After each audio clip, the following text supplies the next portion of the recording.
The Return of Sherlock Holmes, by Sir Arthur Conan Doyle, Adventure of the 6 Napoleons, Part A. It was no very unusual thing for Mr. Lestrade, of Scotland Yard, to look in upon us of an evening, and his visits were welcome to Sherlock Holmes, for they enabled him to keep in touch with all that was going on at the police headquarters. In return for the news which Lestrade would bring, Holmes was always ready to listen with attention to the details of any case upon which the detective was engaged, and was able occasionally, without any active interference, to give some hint or suggestion drawn from his own vast knowledge and experience. On this particular evening Lestrade had spoken of the weather and the newspapers. Then he had fallen silent, puffing thoughtfully at his cigar. Holmes looked keenly at him. "Anything remarkable on hand?" he asked. "Oh no, Mr. Holmes, nothing very particular." "Then tell me about it." Lestrade laughed. "Well, Mr. Holmes, there is no use denying that there is something on my mind. And yet it is such an absurd business that I hesitated to bother you about it. On the other hand, although it is trivial, it is undoubtedly queer, and I know that you have a taste for all that is out of the common. But in my opinion it comes more in Dr. Watson's line than ours." "Disease?" said I. "Madness, anyhow. And a queer madness, too. You wouldn't think there was anyone living at this time of day who had such a hatred of Napoleon I that he would break any image of him that he could see." Holmes sank back in his chair. "That's no business of mine," said he. "Exactly. That's what I said. But then, when the man commits burglary in order to break images which are not his own, that brings it away from the doctor and on to the policeman." Holmes sat up again. "Burglary? This is more interesting. Let me hear the details." Lestrade took out his official notebook and refreshed his memory from its pages. "The first case was reported 4 days ago," said he. "It was at the shop of Morse Hudson, who has a place for the sale of pictures and statues in the Kennington Road. The assistant had left the front shop for an instant when he heard a crash, and hurrying in he found a plaster bust of Napoleon, which stood with several other works of art upon the counter, lying shivered into fragments. He rushed out into the road, but, although several passers-by declared that they had noticed a man run out of the shop, he could neither see anyone nor could he find any means of identifying the rascal. It seemed to be one of those senseless acts of hooliganism which occur from time to time, and it was reported to the constable on the beat as such. The plaster cast was not worth more than a few shillings, and the whole affair appeared to be too childish for any particular investigation. The second case, however, was more serious and also more singular. It occurred only last night. In Kennington Road, and within a few hundred yards of Morse Hudson's shop, there lives a well-known medical practitioner, named Dr. Barnicot, who has one of the largest practices upon the south side of the Thames. His residence and principal consulting room is at Kennington Road, but he has a branch surgery and dispensary at Lower Brixton Road, 2 miles away. This Dr. Barnicot is an enthusiastic admirer of Napoleon, and his house is full of books, pictures, and relics of the French Emperor. Some little time ago he purchased from Morse Hudson 2 duplicate plaster casts of the famous head of Napoleon by the French sculptor Devine. One of these he placed in his hall in the house at Kennington Road, and the other on the mantelpiece of the surgery at Lower Brixton. Well, when Dr. Barnicot came down this morning he was astonished to find that his house had been burgled during the night, but that nothing had been taken save the plaster head from the hall. It had been carried out and had been dashed savagely against the garden wall, under which its splintered fragments were discovered. Holmes rubbed his hands. "This is certainly very novel," said he. "I thought it would please you. But I have not got to the end yet. Dr. Barnicot was due at his surgery at 12 o'clock, and you can imagine his amazement when, on arriving there, he found that the window had been opened in the night, and that the broken pieces of his second bust were strewn all over the room. It had been smashed to atoms where it stood. In neither case were there any signs which could give us a clue as to the criminal or lunatic who had done the mischief. Now, Mr. Holmes, you have got the facts." "They are singular, not to say grotesque," said Holmes. "May I ask whether the 2 busts smashed in Dr. Barnicot's rooms were the exact duplicates of the one which was destroyed in Morse Hudson's shop?" "They were taken from the same mould." "Such a fact must tell against the theory that the man who breaks them is influenced by any general hatred of Napoleon." Considering how many hundreds of statues of the great emperor must exist in London, it is too much to suppose such a coincidence as that a promiscuous iconoclast should chance to begin upon 3 specimens of the same bust." "Well, I thought as you do," said Lestrade. "On the other hand, this Morse Hudson is the purveyor of busts in that part of London, and these 3 were the only ones which had been in his shop for years. So, although, as you say, there are many hundreds of statues in London, it is very probable that these 3 were the only ones in that district. Therefore, a local fanatic would begin with them. What do you think, Dr. Watson?" "There are no limits to the possibilities of monomania," I answered. "There is the condition which the modern French psychologists have called the idée fixe, which may be trifling in character, and accompanied by complete sanity in every other way.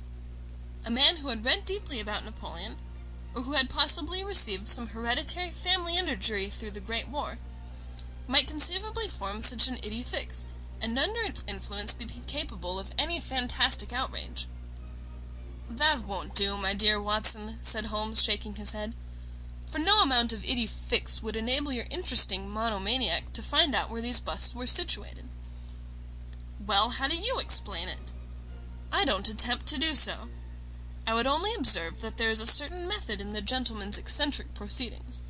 For example, in Dr. Barnicot's hall, where a sound might arouse the family, the bust was taken outside before being broken, whereas in the surgery, where there was less danger of an alarm, it was smashed where it stood. The affair seems absurdly trifling, and yet I dare call nothing trivial when I reflect that some of my most classic cases have had the least promising commencement. You will remember, Watson, how the dreadful business of the Abernethy family was first brought to my notice by the depth which the parsley had sunk into the butter upon a hot day. I can't afford, therefore, to smile at your 3 broken busts, Lestrade, and I shall be very much obliged to you if you will let me hear of any fresh developments of so singular a chain of events." The development for which my friend had asked came in a quicker and an infinitely more tragic form than he could have imagined. I was still dressing in my bedroom next morning when there was a tap at the door, and Holmes entered, a telegram in his hand. He read it aloud. "Come instantly, 131 Pitt Street, Kensington. Lestrade." "What is it, then?" I asked. "Don't know. Maybe anything. But I suspect it is the sequel of the story of the statues. In that case, our friend, the image breaker, has begun operations in another quarter of London. There's coffee on the table, Watson, and I have a cab at the door." In half an hour we had reached Pitt Street, a quiet little backwater just beside one of the briskest currents of London life. Number 131 was one of a row, all flat-chested, respectable, and most unromantic dwellings. As we drove up, we found the railings in front of the house lined by a curious crowd. Holmes whistled. "By George, it's attempted murder at the least! Nothing less will hold the London message boy. There's a deed of violence indicated in that fellow's round shoulders and outstretched neck. What's this, Watson? The top step's swilled down and the other one's dry. Footsteps enough, anyhow. Well, well, there's Lestrade at the front window, and we shall soon know all about it." The official received us with a very grave face and showed us into a sitting-room, where an exceedingly unkempt and agitated elderly man, clad in a flannel dressing-gown, was pacing up and down. He was introduced to us as the owner of the house, Mr. Horace Harker, of the Central Press Syndicate.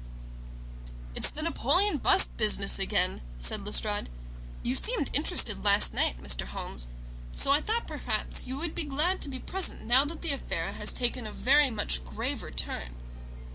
"What has it turned to, then?" "To murder. Mr. Harker, will you tell these gentlemen exactly what has occurred?" The man in the dressing-gown turned upon us with a most melancholy face. It's an extraordinary thing," said he, "that all my life I have been collecting other people's news, and now that a real piece of news have come my own way, I am so confused and bothered that I can't put 2 words together. If I had come in here as a journalist, I should have interviewed myself and had 2 columns in every evening paper. As it is, I am giving away valuable copy by telling my story over and over to a string of different people, and I can make no use of it myself. However, I've heard your name, Mr. Sherlock Holmes, and if you'll only explain this queer business, I shall be paid for my trouble in telling you the story." Holmes sat down and listened. "It all seems to center round that bust of Napoleon which I bought for this very room about 4 months ago. I picked it up cheap from Harding Brothers, 2 doors from the High Street station. A great deal of my journalistic work is done at night, and I often write until the early morning. So it was today. I was sitting in my den, which is at the back of the top of the house, about 3 o'clock, when I was convinced that I heard some sounds downstairs. I listened, but they were not repeated, and I concluded that they came from outside. Then suddenly, about 5 minutes later, there came a most horrible yell, the most dreadful sound, Mr. Holmes, that ever I heard. It will ring in my ears as long as I live. I sat frozen with horror for a minute or two. Then I seized the poker and went downstairs. When I entered this room, I found the window wide open, and I at once observed that the bust was gone from the mantelpiece. Why any burglar should take such a thing passes my understanding, for it was only a plaster cast, and of no real value whatever. You can see for yourself that anyone going out that open window could reach the front doorstep by taking a long stride. This was clearly what the burglar had done, so I went round and opened the door. Stepping out into the dark, I nearly fell over a dead man who was lying there. I ran back for a light, and there was the poor fellow, a great gash in his throat, and the whole place swimming in blood. He lay on his back, his knees drawn up, and his mouth horribly open. I shall see him in my dreams. I just had time to blow on my police whistle, and then I must have fainted, for I knew nothing more until I found the policeman standing over me in the hall." "Well, who was the murdered man?" asked Holmes. "There's nothing to show who he was," said Lestrade. "You shall see the body at the mortuary, but we have made nothing of it up to now. He is a tall man, sunburned, very powerful, not more than 30. He is poorly dressed, and yet does not appear to be a laborer. A horn-handled clasp knife was lying in a pool of blood beside him. Whether it was the weapon which did the deed, or whether it belonged to the dead man, I do not know. There was no name on his clothing, and nothing in his pockets save an apple, some string, a shilling map of London, and a photograph. Here it is. It was evidently taken by snapshot from a small camera. It represented an alert, sharp-featured simian man with thick eyebrows, and a very peculiar projection of the lower part of the face, like the muzzle of a baboon."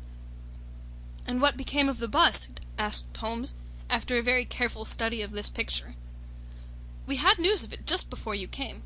It has been found in the front garden of an empty house in Camden House Road. It was broken into fragments. I am going round now to see it. Will you come?" "Certainly.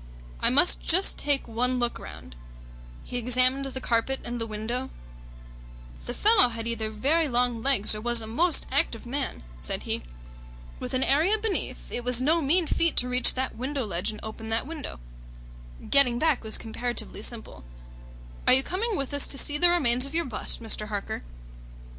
The disconsolate journalist had seated himself at a writing table. "I must try and make something of it," said he, "though I have no doubt that the first edition of the evening papers are out already with full details. It's like my luck. You remember when the Stand fell at Doncaster? Well, I was the only journalist in the Stand, and my journal the only one that had no account of it, for I was too shaken to write it. And now I'll be too late, with a murder done on my own doorstep." As we left the room, we heard his pen travelling shrilly over the fool's cap. The spot where the fragments of the bust had been found was only a few hundred yards away. For the first time our eyes rested upon the presentiment of the great emperor, which seemed to raise such frantic and destructive hatred in the mind of the unknown. It lay scattered in splintered shards upon the grass. Holmes picked up several of them and examined them carefully. I was convinced from his intent face and his purposeful manner that at last he was upon a clue. "Well?" asked Lestrade. Holmes shrugged his shoulders. "We have a long way to go yet," said he. And yet, well, we have some suggestive facts to act upon. The possession of this trifling bust was worth more in the eyes of this strange criminal than a human life. That is one point. Then there is the singular fact that he did not break it in the house, or immediately outside the house, if to break it was his sole object. He was rattled and bustled by meeting this other fellow. He hardly knew what he was doing. Well, that's likely enough, but I wish to call your attention very particularly to the position of this house in the garden of which the bust was destroyed." Lestrade looked about him. It was an empty house, and so he knew that he would not be disturbed in the garden. "Yes, but there is another empty house farther up the street which he must have passed before he came to this one. Why did he not break it there, since it is evident that every yard that he carried it increased the risk of someone meeting him?" "I give it up," said Lestrade. Holmes pointed to the street lamp above our heads.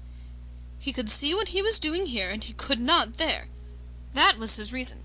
"By Jove, that's true," said the detective.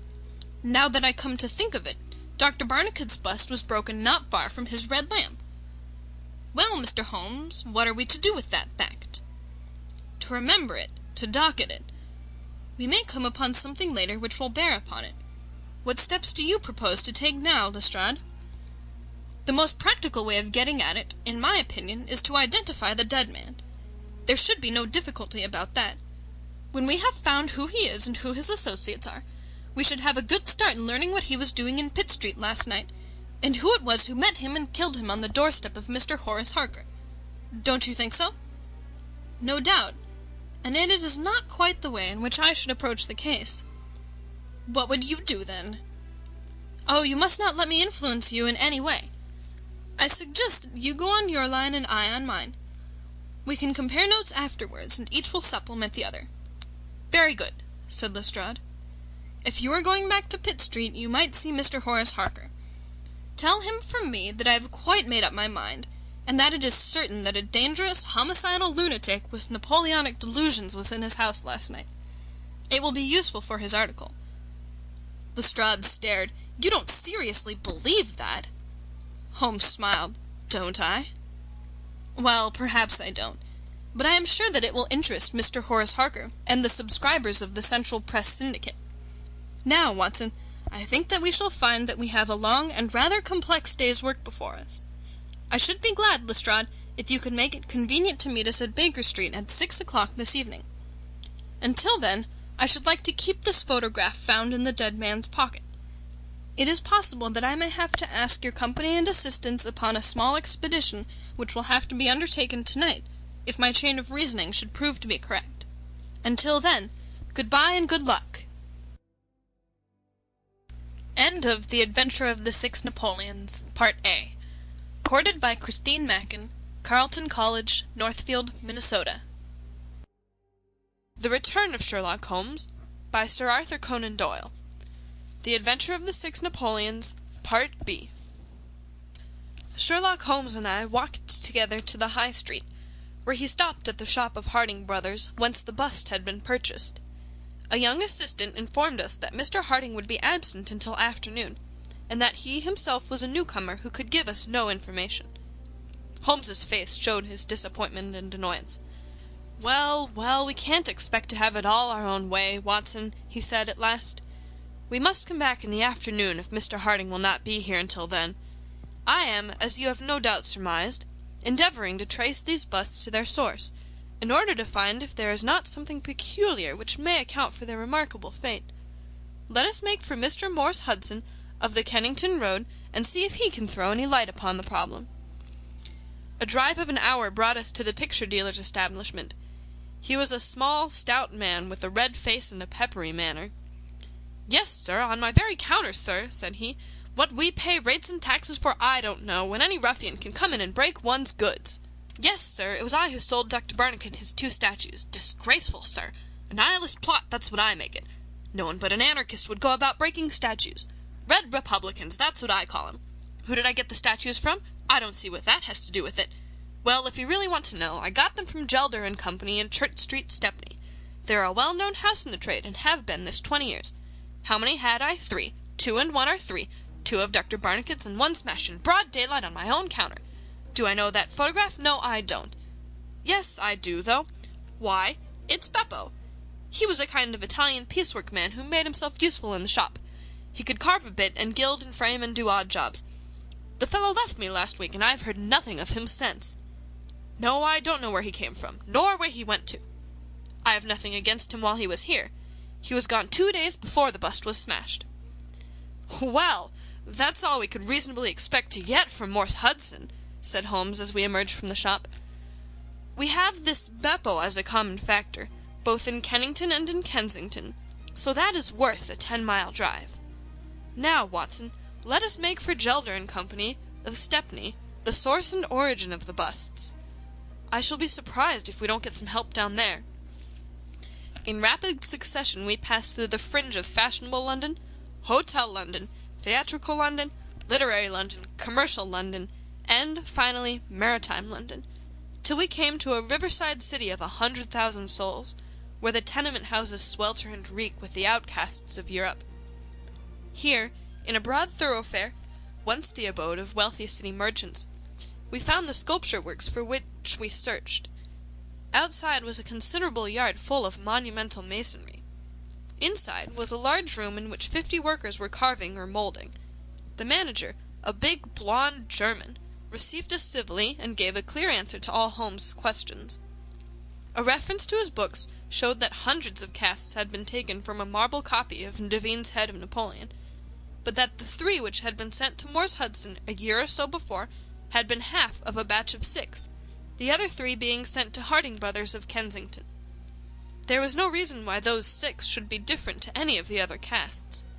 He could suggest no possible cause why anyone should wish to destroy them. In fact, he laughed at the idea. The wholesale price was 6 shillings, but the retailer got 12 or more.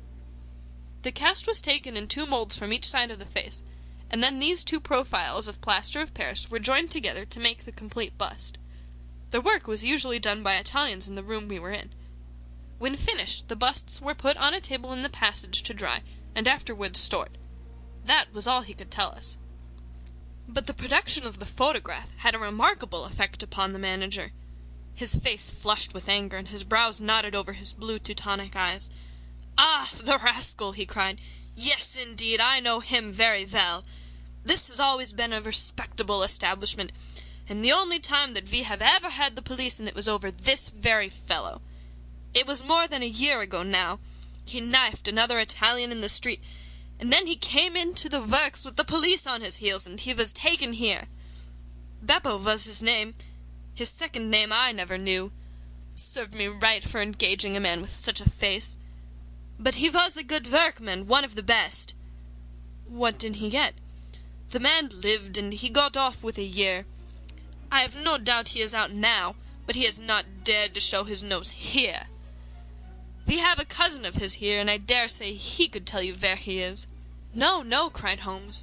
"Not a word to the cousin, not a word, I beg you.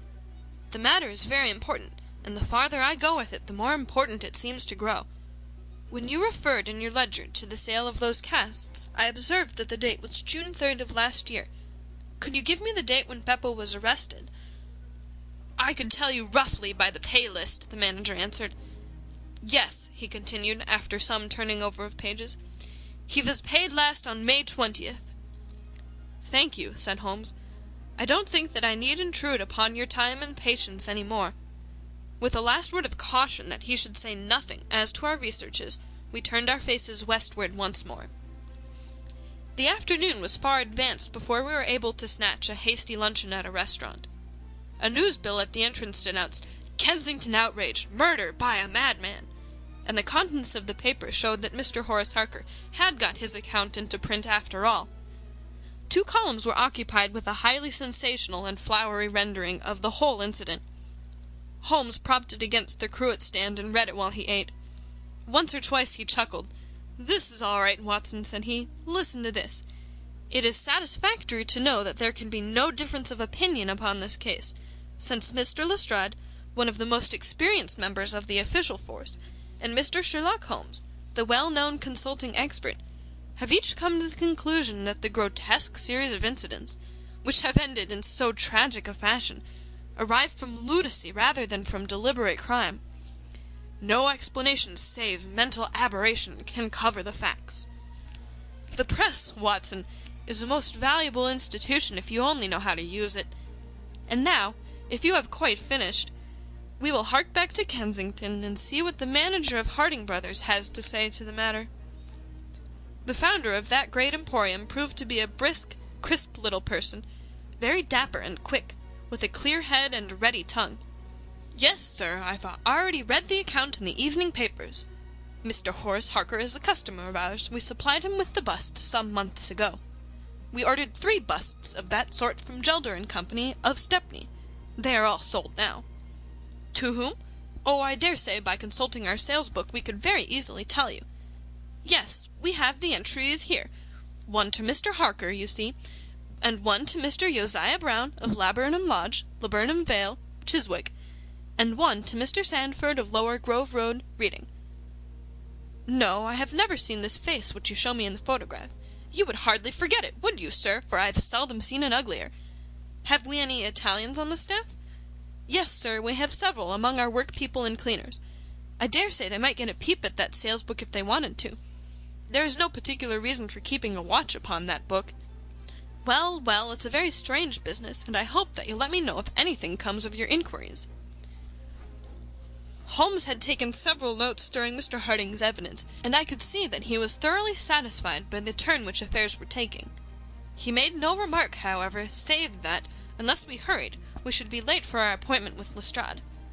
Sure enough, when we reached Baker Street the detective was already there, and we found him pacing up and down in a fever of impatience.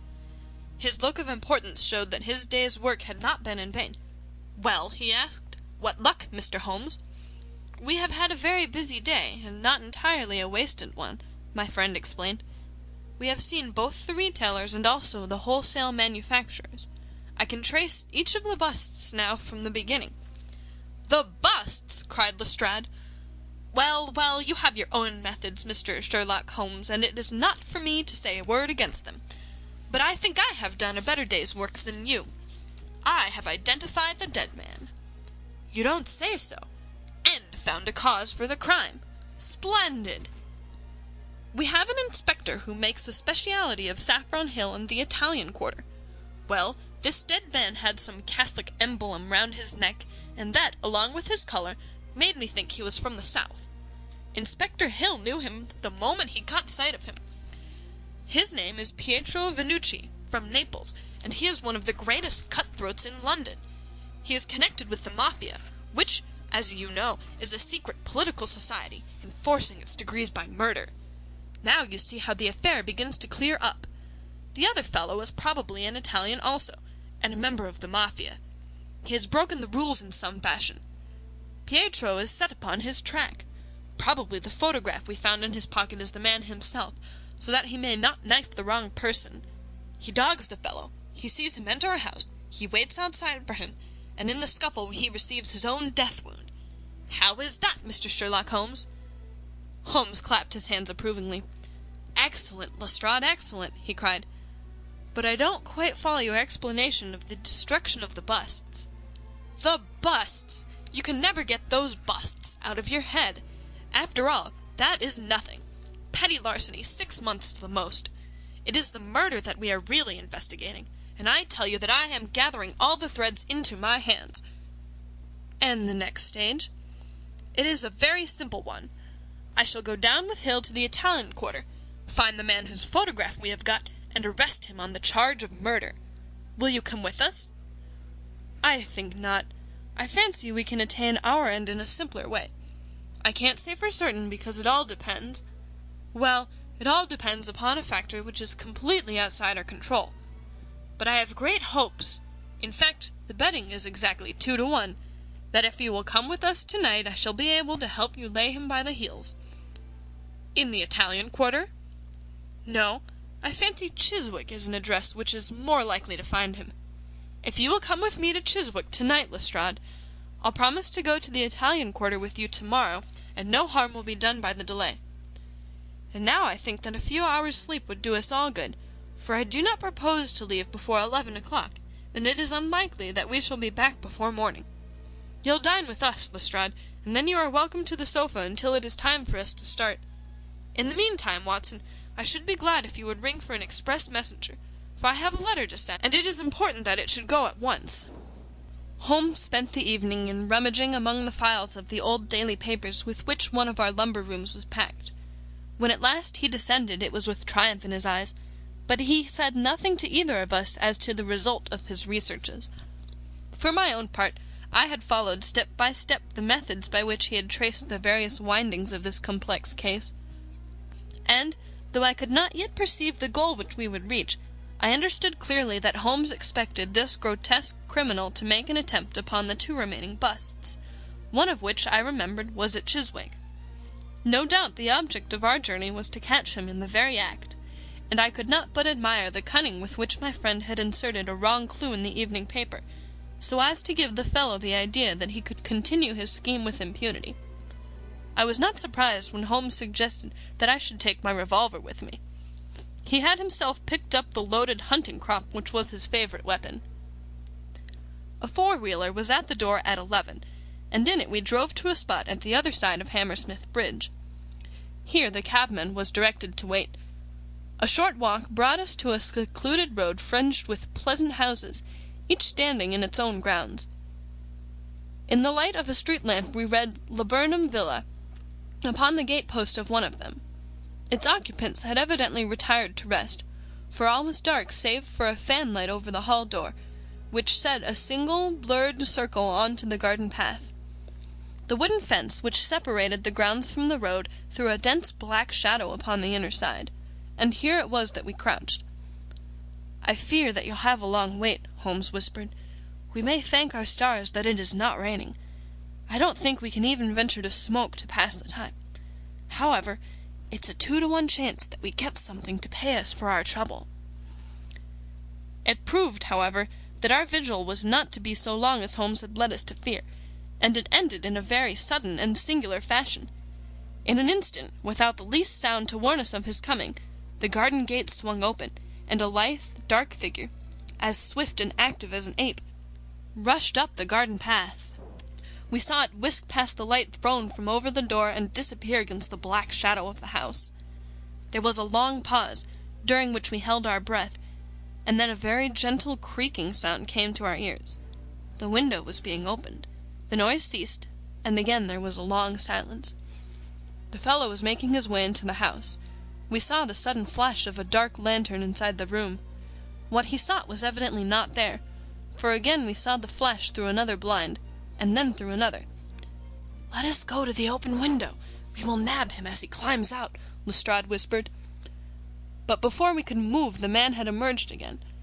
As he came out into the glimmering patch of light, we saw that he carried something white under his arm. He looked stealthily all round him. The silence of the deserted street reassured him. Turning his back upon us, he laid down his burden, and the next instant there was the sound of a sharp tap, followed by a clatter and rattle. The man was so intent upon what he was doing that he never heard our steps as we stole across the grass plot. With the bound of a tiger, Holmes was on his back, and an instant later Lestrade and I had him by either wrist, and the handcuffs had been fastened. As we turned him over I saw a hideous, sallow face with writhing, furious features, glaring up at us, and I knew that it was indeed the man of the photograph whom we had secured. But it was not our prisoner to whom Holmes was giving his attention. Squatted on the doorstep, he was engaged in most carefully examining that which the man had brought from the house. It was a bust of Napoleon like the one which we had seen that morning, and it had been broken into similar fragments. Carefully Holmes held each separate shard to the light, but in no way did it differ from any other shattered piece of plaster. He had just completed his examination when the hall lights flew up, the door opened, and the owner of the house, a jovial, rotund figure in shirt and trousers, presented himself. "Mr. Josiah Brown, I suppose," said Holmes. "Yes, sir, and you, no doubt, are Mr. Sherlock Holmes? I had the note which you sent by the express messenger, and I did exactly what you told me. We locked every door on the inside and awaited developments. Well, I'm very glad to see that you have got the rascal. I hope, gentlemen, that you will come in and have some refreshment." However, Lestrade was anxious to get his man into safe quarters, and so within a few minutes our cab had been summoned, and we were all four upon our way to London. Not a word would our captive say, but he glared at us from the shadow of his matted hair, and once, when my hand seemed within his reach, he snapped at it like a hungry wolf. We stayed long enough at the police station to learn that a search of his clothing revealed nothing save a few shillings and a long sheath knife, the handle of which bore copious traces of recent blood. "That's all right," said Lestrade, as we parted. He'll knows all these gentry, and he will give a name to him. You'll find that my theory of the Mafia will work out all right. But I'm sure I am exceedingly obliged to you, Mr. Holmes, for the workmanlike way in which you laid hands upon him. I don't quite understand it all yet." "I fear it is rather too late an hour for explanations," said Holmes. "Besides, there are one or two details which are not finished off, and it is one of those cases which are worth working out to the very end. If you will come round once more to my rooms at 6 o'clock tomorrow, I think I shall be able to show you that even now you have not grasped the entire meaning of this business, which presents some features which make it absolutely original in the history of crime. If ever I permit you to chronicle any more of my little problems, Watson, I foresee that you will enliven your pages by an account of the singular adventure of the Napoleonic busts." When we met again next evening, Lestrade was furnished with much information concerning our prisoner. His name, it appeared, was Beppo, second name unknown. He was a well-known ne'er-do-well among the Italian colony. He had once been a skilful sculptor and had earned an honest living, but he had taken to evil courses and had twice already been in jail. Once for a petty theft, and once, as we had already heard, for stabbing a fellow countryman. He could talk English perfectly well. His reasons for destroying the busts were still unknown, and he refused to answer any questions upon the subject. But the police had discovered that these same busts might very well have been made by his own hands, since he was engaged in this class of work at the establishment of Gelder and Company. To all this information, much of which we already knew, Holmes listened with polite attention, but I, who knew him so well, could clearly see that his thoughts were elsewhere, and I detected a mixture of mingled uneasiness and expectation beneath that mask which he was wont to assume. At last he started in his chair and his eyes brightened. There had been a ring at the bell. A minute later we heard steps upon the stairs, and an elderly, red-faced man with grizzled side whiskers was ushered in. In his right hand he carried an old-fashioned carpet-bag, which he placed upon the table. "Is Mr. Sherlock Holmes here?" My friend bowed and smiled. "Mr. Sandford of Reading, I suppose," said he. "Yes, sir, I fear that I am a little late, but the trains were awkward. You wrote to me about a bust that is in my possession?" "Exactly." "I have your letter here. You said, 'I desire to possess a copy of Devine's Napoleon, and am prepared to pay you £10 for the one which is in your possession.' Is that right?" "Certainly." "I was very much surprised at your letter, for I could not imagine how you knew that I owned such a thing." "Of course you must have been surprised, but the explanation is very simple. Mr. Harding, of Harding Brothers, said that they had sold you their last copy, and he gave me your address." "Oh, that was it, was it? Did he tell you what I paid for it?" "No, he did not." "Well, I'm an honest man, though not a very rich one. I only gave 15 shillings for the bust, and I think you ought to know that before I take £10 from you."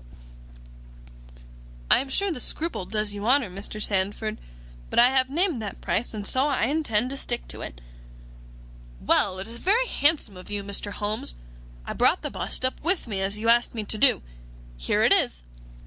He opened his bag, and at last we saw placed upon our table a complete specimen of that bust which we had already seen more than once in fragments. Holmes took a paper from his pocket and laid a £10 note upon the table. "You will kindly sign that paper, Mr. Sandford, in the presence of these witnesses.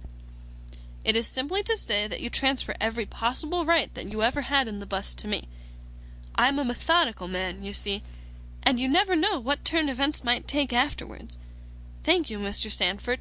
Here's your money, and I wish you a very good evening."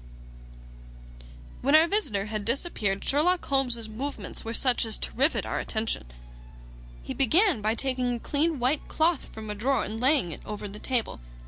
Then he placed his newly acquired bust in the centre of the cloth. Finally, he picked up his hunting crop and struck Napoleon a sharp blow on the top of the head.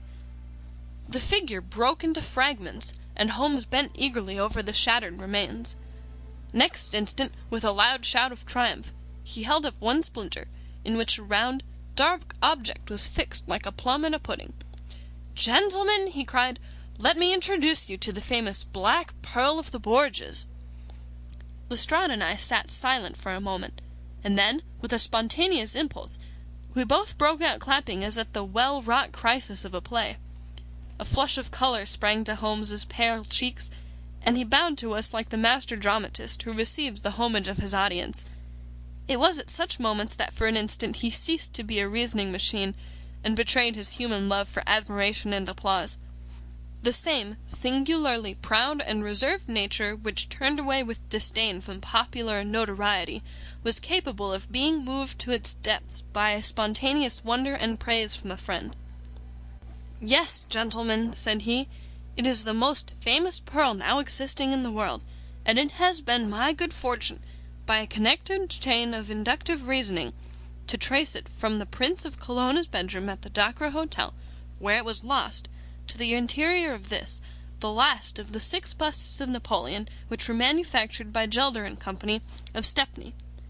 You will remember, Lestrade, the sensation caused by the disappearance of this valuable jewel, and the vain efforts of the London police to recover it.